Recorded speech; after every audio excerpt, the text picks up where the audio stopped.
Hey everybody, it's Jenny, and I am super excited to share with you how I planned this week in my memory planner.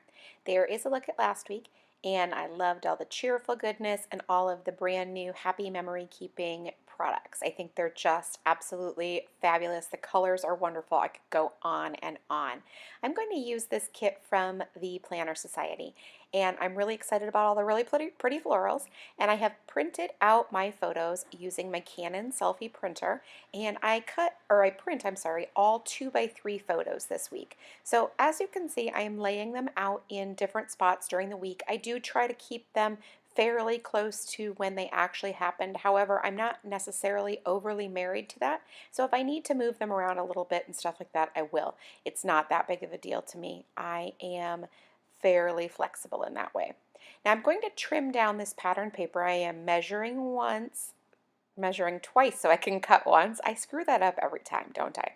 Anyway, I want to cover both of those blocks down there, and then I used my Tombow mono adhesive to adhere it down to the page. Now I'm just taking one of the bags that the kit came in, and I am fussy cutting out the flowers. I wanted to create this little floral cluster down in the bottom, and these flowers are just so beautiful, and since it's just packaging, it's really meant to be thrown away or whatever you'd like to do with it. I just figured, why not cut the flowers out and use those because they're so pretty, and not to mention that I really like that this paper is super thin and then doesn't create a whole lot of bulk in my happy planner. If you saw the memory planner from last year, it ended up being insanely thick, and I absolutely did not love that. It just felt so unnatural and just ridiculous to me. So I'm really trying to keep this year's a little bit thinner, and so far, so good, because I'm still on the original rings for this planner, and it's fine. So even if I go into the expanded rings for the entire year, I'll feel great about that. Now, as you can see, I have finished off the flowers, and I'm going to just use my mono adhesive to adhere them down, and that's just great. That's exactly how I wanted them to be, and so I'm super excited about that. I'm going to use the circle punch for this photo, and then I'm also going to trim off with my scissors one straight edge so that I can have that sit flush right on the edge of the patterned paper. And I really love how the photo looks with the cluster of flowers. It looks like it's part of the cluster, yet not all at the same time, and that's exactly the look that I was going for. Now that I have the photos down and that big decorative cluster, I am going to start planning the activities. Now, before I do that, however, I'm going to use one of these sheets from the sticky notepad, and I'm going to put adhesive on the back of it and just use it basically like a giant sticker. It's really, really cute, and why not, right? Because it's so adorable. I want to use it as part of the overall decor. And then it also brings in that light pink for the week as well, and that is a nice added bonus. Now I'm just going to put this little strip of washi at the top. My photo didn't completely cover the entire box, which is fine. I don't really actually even care about that to begin with. It's just a really good excuse to use the washi because it's so stinking cute. Now I'm going to begin planning, and I have a ton of things going on Monday, which is actually crazy. So I'm just going to use all the little bullet points to make sure that I can get all of the activities noted right there in that space. Now, one of the things about my memory planning that's a little bit different than a lot of other memory planners out there is that I want to document the things that we actually did. And I know what you're thinking, Jenny, you're going to have your planner. Can't you just save that? Except for I don't want the crossed out things. I don't want the to-do lists. I don't want those types of things. I want to capture the activities and the photos and the stories, but I want to just really memorialize this time in our lives, or really take this snippet of our lives at this point, because it's so busy and it's so crazy and there's so many things going on.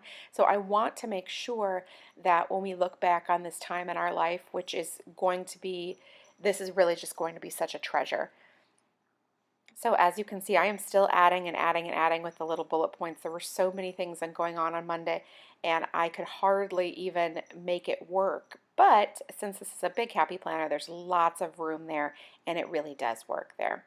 So now I can go on to Tuesday, and as you can see, the morning box has the photo in it already, and I really do love that. It's just such a cheerful way to change things up a little bit, and especially when you have a photo you love, like I love that one, it's just really fun to add those things too.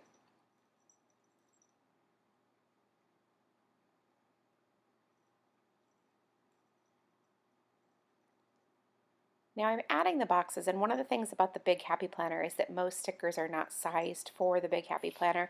Now obviously if you buy the Happy Planner stickers for the Big Happy Planner, they are, but if you don't, if you just have smaller photos, so one of the things that I love to do is to vary the sides that I begin on so you can see right, left, right. It makes it fun and it makes it seem a little bit more intentional since the stickers don't fit in that particular box. And I just like it the way that it looks too, and so that's an added benefit. Now this week I'm going to be using these stamps from Studio L2E. I just really wanted something super simple and super clean and linear to go with this particular layout since it really is pretty busy and the florals and all of the different things that are going on. So I figured that these stamps in all of their really straightforward simpleness would be perfect right here. Now that box with the little pin in it is just perfect because it really just gets the point across. Haha, no pun intended. But look at that right there. See, it's very, very simple and it goes well with all of the rest of the things that are going on in this week. There's just so much. It's so crazy. So I love that. Now I am cleaning off my stamps with a baby wipe. I use the Huggies ones only because I like how wet they are. As long as they're alcohol free, you should be fine. You do not have to wipe off your stamps, however, you could just stamp the excess ink onto a piece of scratch paper. I only do this because I am super, super, super messy, and I would end up with 10 times more of a mess than I already do. So this way I can minimize the ink I get on my fingers, which then transfers to the paper and those types of things as well.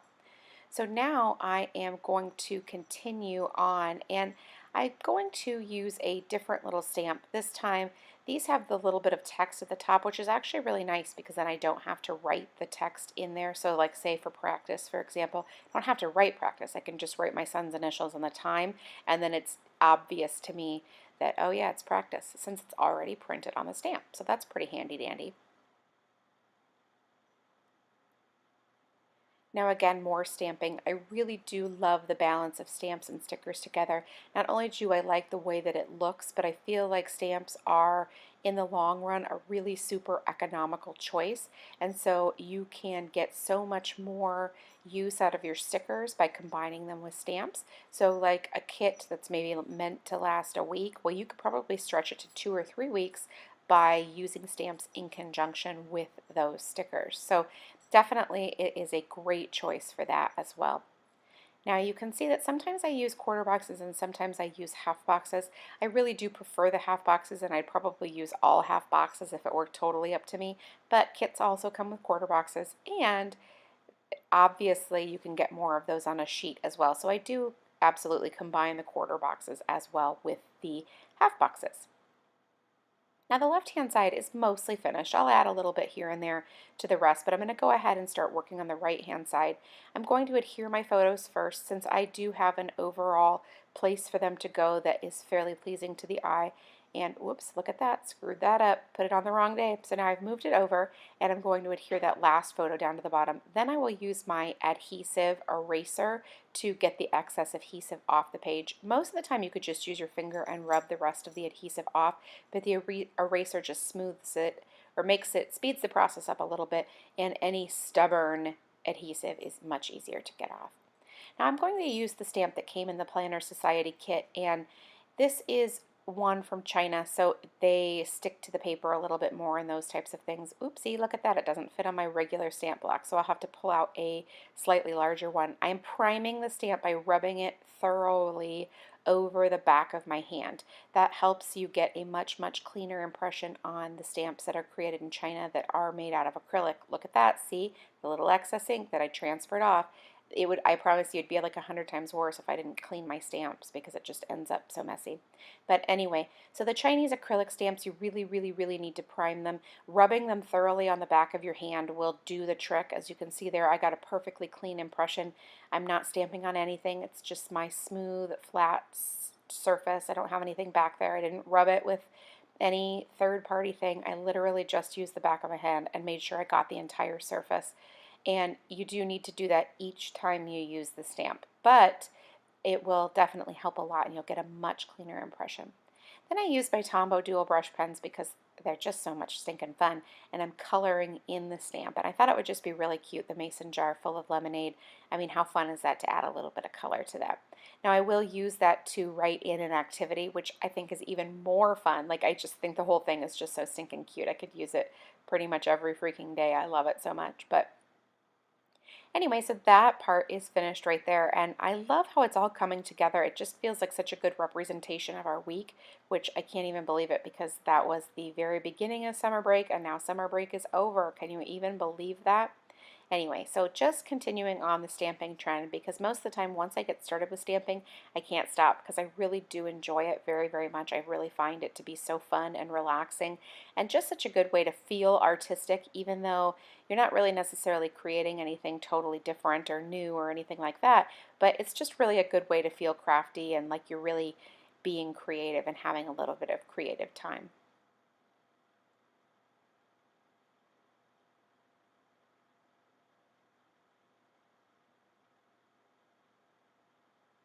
Now, as you can imagine, the month of June went by pretty much in a blur for me. As you can see, there's just so many things going on. There were hardly any down moments, which is fine. It's good to keep my kids busy and keep them out of trouble, am I right? But it was definitely a whirlwind.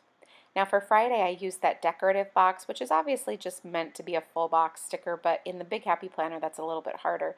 And then I layered over on top of it one of these half boxes from the Planner Junkie, and I adore these. The paper is beautiful, the colors are absolutely perfect, and they're just really, really easy to use. And you get a lot of them on the sheet too, and so I feel really good about that because you're not paying a ton of money and not getting a lot in return.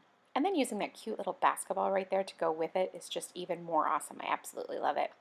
Now I'm going to continue on with my planning, and the struggle is definitely real because I want to use the stamps, I want to use the stickers, I want to use all the things, and it's hard to narrow it down. So for Saturday, I just used one of those little boxes that has the little opening in the corner, and those are really fun because you can put any icon in there or write a time in there or whatever is necessary, and it just turns out really great and it's easy to use. Now I'm going to just put the little bow paper clip in that corner. Now I probably could have just used the bow paper clip box, but you know, why do it the easy way? I might as well just do it the hard way, am I right? Just kidding, I'm totally kidding. And then I'll write in my activity right there. And like I said, the combination of the stickers and the stamps, it just really, really inspires me.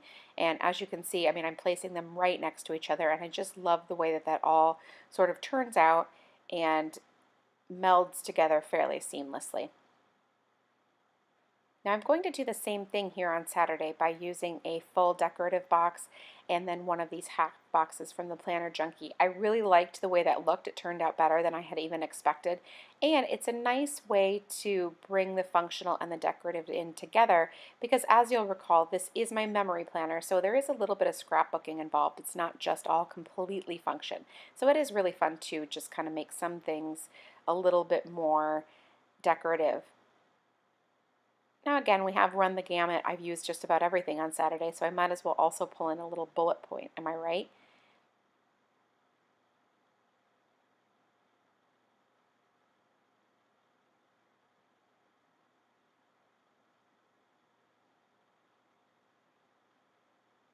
Now I'm just going to finish up with the planning for Sunday. I will use that little half box and layer it a little bit over the photo as well. It's not necessarily related, but it certainly doesn't hurt anything to have that. And I like the way that it all makes it feel connected and a little bit more cohesive at the same time.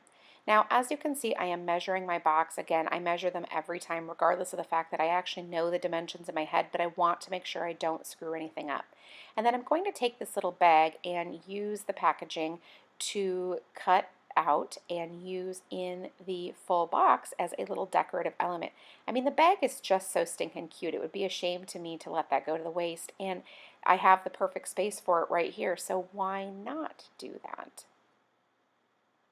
So once I've got the correct size all measured out, I will go ahead and use my Tombow mono adhesive on the back of that to adhere it down, and I just love the way that that ends up looking.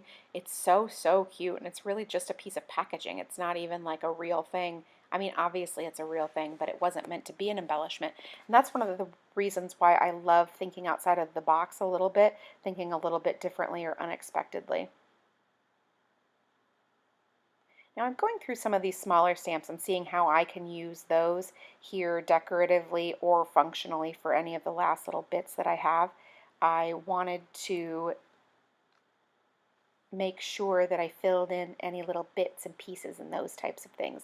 Now I'm going to fussy cut this bag again, just like I did at the very beginning, just to trim out one of the really pretty flowers. I wanted to also add that to the other part of the page as well. Now I'm just cutting just a little bit out, nothing too crazy or anything like that, and then I'll use the mono adhesive on the back and add that to that little box.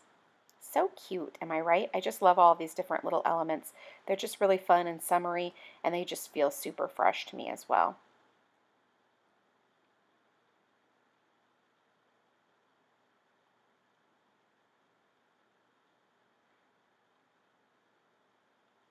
Now I've pulled out my self-healing mat. I'm going to use my metal ruler, and the reason I use this combination is because it's magnetic and so then it doesn't slip around as much. And I'm going to draw my journaling lines right there. If you've watched my videos before, you know I love to stagger my journaling lines. I feel like it A, takes the pressure off from being perfect, and then B, it also just makes it really fun and functional and playful. So I get to journal, I get to tell the stories, but then the lines themselves create this really fun way of just the overall effect is really just a lot more fun than it would be if I had them be straight up and down and that type of thing. Now I'm going to draw some more lines in that lower box to talk about a different activity, and then I will fill that in with journaling as well. Now sometimes I kind of eyeball it and think of what I'm going to have to say, like if I'm going to make enough lines or not, but sometimes I do need to pull the ruler back out and add another line or two just because maybe I had a few more things to say than I had originally intended, which is what's happening right here. So now I'm just going to finish up the journaling, and then I'll add a couple more little teeny tiny bits, and I am finished. Thank you so much for stopping by and watching my video. I really do appreciate it. I hope you enjoyed it, and if you did, please leave me a thumbs up. And if you have any questions, leave it in the comment box below, and I will do my very best to get back to you. Thank you so much, and make it a great day.